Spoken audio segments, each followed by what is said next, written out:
Egress. It would be easy to mistake this inspectable item and deficiency for the old UPCS defect that was called emergency fire exits blocked unusable. In fact, it was rarely referred to by its proper name. The term blocked egress was more commonly used instead, although this was never the proper name. The proper name was emergency fire exits blocked unusable. This new defect is actually quite different from the old emergency fire exits blocked unusable, and we'd be better off bringing a fresh understanding to this topic than trying to compare it to what we had under UPCS, but nobody would be satisfied starting over. We all want to try to put this into a familiar context, and so I'm going to throw in an unhealthy measure of personal opinion here. Bear with me, please. Under UPCS, we were taught to look for two means of egress from every room. The door we came in and out by was the primary egress, and we expected to have at least one other unobstructed window to serve as a secondary means of egress, unless there was a second door that could serve as an exit, and that would be even better. The new standard is more nuanced than that. It will still cause confusion for some time to come, and inspectors who have been doing REAC inspections for many years are going to find it hard to change their ways. We now make a distinction between rescue openings and exits. A rescue opening is a window or other opening that a fireman or other rescuer can use to gain access to the inside to rescue somebody that's trapped inside the building. An exit is a route or a path that a person is expected to take without assistance or without rescue by another person from the inside to the outside. Think of it like this. If a local fire or safety code or regulation required third floor windows to serve as exits, that is,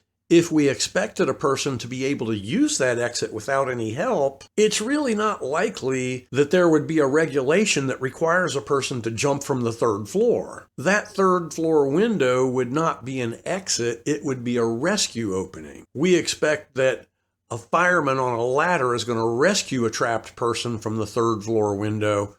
We don't expect a person to routinely jump from that height. Let's go into the longer definition for this term and its respective deficiencies, and we'll try to clarify it as we go. This is going to be frequently misunderstood and misapplied. It will be up to the POA to appeal when it is cited improperly. POA, of course, meaning property owner agent. Egress. Now, reading from the actual definitions. A safe, continuous, and unobstructed path of travel from any point in the building, unit, or structure to the public way. Common components: door, window, escape ladder, fire escape, stairwell. For more information, related standards include door entry, door general, fire, stairs, fire escape, sidewalk, walkway, and ramp. Deficiency 1, obstructed means of egress. The exit, access, or exit is obstructed. For more information, an exit is a path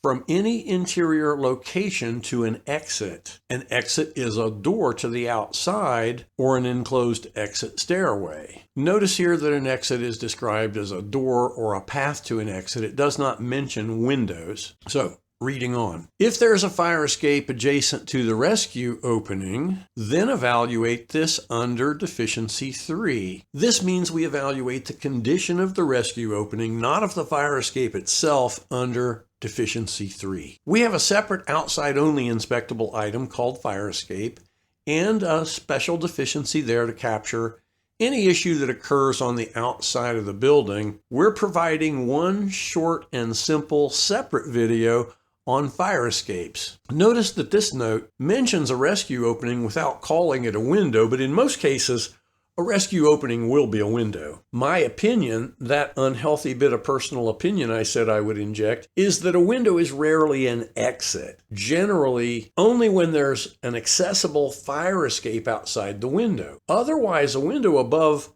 ground level is generally only a rescue opening, not an exit. But let's read on. The following are examples of conditions on doors and windows that may obstruct means of egress. A double-keyed cylinder deadbolt lock or any lock that requires a key, a tool, or special knowledge or effort to operate from the egress side are not allowed on any door that serves as an exit or any door along the exit access. Window locks that require a key, a tool, or special knowledge to operate, or special effort to operate from the egress side. When fixed security bars are present that cover a window or door that's the designated means of egress from the building. Any lock on movable security bars for doors or windows requiring a key, a special tool to open, whether locked or unlocked at the time of inspection. Placement of an item or furniture that obstructs a means of egress. Dealing with the outside only, more information. An exit discharge is a path from an exit to a public way. D2. A sleeping room is located on the third floor or below and has an obstructed rescue opening. Deficiency. Sleeping room is located on the third floor or below and has an obstructed rescue opening. Now, if you're comparing this to UPCS, you will recall that under UPCS, we did not cite blockages of windows above the third floor. That's because fire ladders typically only reach the third floor, and nobody writes a law or a code that requires a person to jump from a fourth floor window. Instead, buildings are required to provide adequate interior exit routes or external fire escapes. More information. If the egress door is an entry door into the unit, then evaluate it under deficiency 1. They're saying here, if you're looking at a door, that's not a rescue opening. This is the wrong definition. It goes on to say, if there's a fire escape adjacent to the rescue opening, then evaluate under deficiency 3. They're saying here, if there's a fire escape outside the window, it is an exit, but it belongs under deficiency 3. They're not saying evaluate the fire escape under deficiency 3.